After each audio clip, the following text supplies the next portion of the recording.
సామాన్యులుగా Shri Lakshmi agro forms మరియు ప్రాజెక్టులో invest చేయండి. రేపటి కోటీశ్వర్లు అవ్వండి. సంప్రదించవలసిన నెంబర్స్. తిరుపతి జిల్లా శ్రీకాళహస్తి ఎమ్మెల్యే బొజ్జల సుధీర్ రెడ్డి తీరు రోజు రోజుకు వివాదాస్పదమవుతోంది. ఎవరిని లెక్క చేయటం లేదు. ప్రజల్లో వ్యతిరేకమయ్యేలా తన ప్రవర్తన ఉంది అనే భయం కూడా ఆయనలో కనిపించడం లేదు. ఓడిపోయిన బియ్యపు మధుసూదన్ రెడ్డి ఎంతో మంచోడు అనే భావన ఇప్పుడు నియోజకవర్గ ప్రజల్లో ఏర్పడింది. ఇటీవల ఇసుక అక్రమ రవాణాపై కథనం రాశారని తన పార్టీ అనుకూల మీడియా ప్రతినిధికి బొజ్జల సుధీర్ వార్నింగ్ ఇచ్చిన సంగతి తెలిసిందే. తాజాగా బొజ్జల సుధీర్ దౌర్జన్యానికి సంబంధించి మరో ఘటన వెలుగు చూసింది. ఉత్తరప్రదేశ్ రాష్ట్రంలోని రాజ్పూర్ జిల్లాకు చెందిన సుశీల్ చౌదరి శ్రీకాళహస్తి నియోజకవర్గంలో స్క్రాప్ వ్యాపారం చేసుకుంటున్నాడు.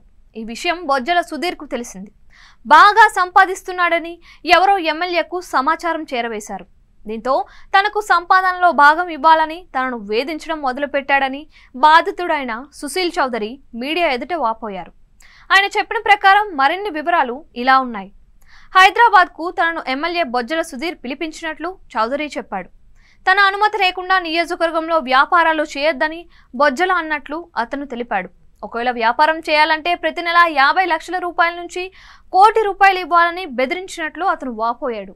అయితే అంత పెద్ద మొత్తంలో ఇచ్చుకోలేనని బొజ్జలకు విన్నవించుకున్నా వినిపించుకోలేదు. దీంతో రేణిగుంట, ఏర్పేడు మండలాల్లోని పారిశ్రామికవేత్తలకు ఎమ్మెల్యే ఫోన్ చేసి తనకు స్క్రాప్ అమ్మొద్దని ఆదేశాలు ఇచ్చాడని అతను చెప్పుకొచ్చాడు. దీంతో ఇంట్లోనే ఖాళీగా కూర్చున్నట్లు అతను తెలిపాడు. ఇటీవల ఎమ్మెల్యే అనుచరుడు తనకు ఫోన్ చేసి మళ్లీ డబ్బు కోసం బెదిరించాడు అన్నాడు. ఇంటికొచ్చి తనను చితక్కొట్టినట్లు అతను వాపోయాడు.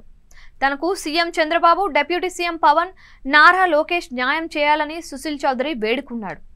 బొజ్జల సుధీర్ తీరుపై సర్వత్రా విమర్శలు వెల్లువెత్తుతున్నాయి. సామాన్యులుగా శ్రీ లక్ష్మీ అగ్రో ఫార్మ్స్ మరియు ప్రాజెక్టులో ఇన్వెస్ట్ చేయండి. రేపటి కోటీశ్వర్లు అవ్వండి. సంప్రదించవలసిన నెంబర్స్.